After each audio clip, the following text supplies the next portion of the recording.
How to change WordPress domain name. Hey everybody, in this video, I'll show you how to change WordPress domain name. To start this tutorial, open your internet browser this time in your PC, laptop, or Mac. Once on your internet browser, you will now search the following: how to change WordPress domain name.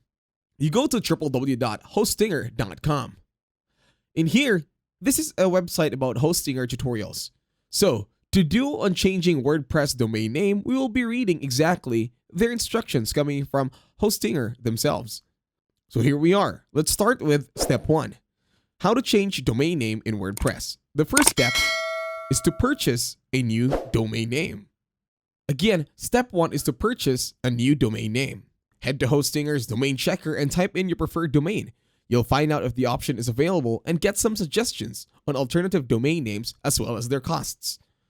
The domain name checker should look like this, and then you enter your desired domain name over in this box over here, and then click on check once you're okay with them checking if it's available.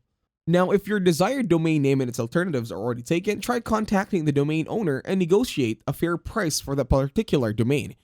Use the domain lookup tool to find who owns the domain along with others' owners' information, such as phone number and email address.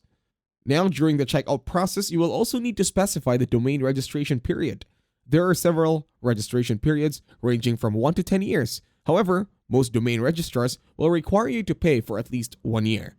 At Hostinger, we offer up to 3 years registration period if you purchase Hostinger's annual fees. Now, step 2 is to add the new domain name and upload the backup. The next step is adding the new domain name to your existing hosting plan. Below, we will go over the steps of doing so in both hPanel and cPanel.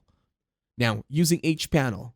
And that's it. Thank you very much for watching. Please leave a like, share, and subscribe to the channel, and hopefully you get some value this one, and I'll see you on the next video.